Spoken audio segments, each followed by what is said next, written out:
Super. இதெல்லாம் சாத்தியமா அப்படின்னு நினைச்ச ஒரு விஷயத்த நம்ம சிஎம் விஜய் அவர்கள் அசால்ட்டா செஞ்சிருக்காரு. அதுவும் எங்க ஸ்கெட்ச் வச்சிருக்காரு பாத்தீங்களா?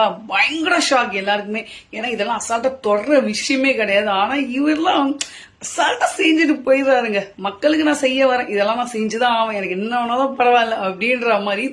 இப்ப பிரைவேட் ஸ்கூலுக்கு தான் அந்த ஒரு பெரிய ஒரு என்னது கல்யாண பத்திரிகை போன மாதிரி ஒரு விஷயம் போயிருக்கு. என்னன்னா உங்களுடைய ஃபீஸோட ஷெட்யூல் எங்களுக்கு தெரிஞ்சாகணும்.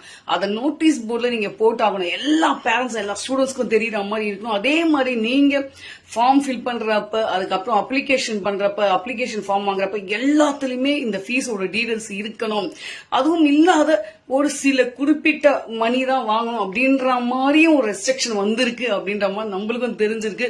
ஸோ என் பிள்ளைங்களாம் ஸ்கூல் முடிச்சிட்டாங்க, காலேஜ் தான்.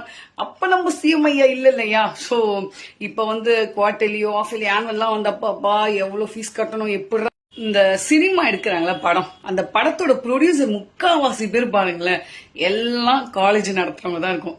காலேஜ் நடத்துறவங்களுக்கும் படிப்புக்கும் இங்க சினிமாவுக்கு என்ன சம்பந்தமே இருக்காது. ஏன்னு கேட்டீங்கன்னா ஸ்டூடெண்டோட பணம் நம்ம கஷ்டப்பட்டு ஓட்டி செஞ்சு எக்ஸ்ட்ரா வேலை செஞ்சு ஃபீஸ் கட்டினா இவங்க சம்பாதிச்சு இந்த மாதிரி படத்தை எல்லாம் எடுத்து இந்த மாதிரி எல்லாம் பண்றாங்க. அது நிறைய எல்லா காலேஜும் அப்படிதான். எம்ஜிஆர் காலேஜ் சரி, வேல்ஸ் சரி, அதுக்கப்புறம் இன்னொரு காலேஜ் என்னது, நிறைய காலேஜ்.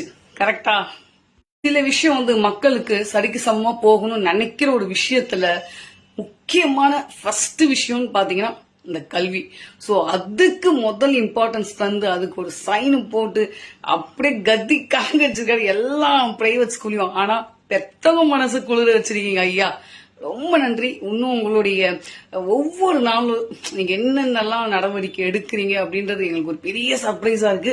ஸோ உங்களுக்கு அது எங்களுக்கு சர்ப்ரைஸா இருந்தா உங்களுக்கு அது ரொம்ப போட்டியா இருக்கும். ஏன்னா எதிர்த்து இவ்வளவு சீக்கிரம்லாம் இதெல்லாம் செய்ய வாய்ப்பே கிடையாது. இந்த அளவுக்கு நீங்க எதிர்த்து செய்யறீங்கன்னா நம்ம சிஎம் விஜய் அவர்களால் மட்டும்தான் முடியும், வேற யாராலையும் முடியாது. யாருக்கும் அசர மாட்டாரு, அவ்வளவுதான்.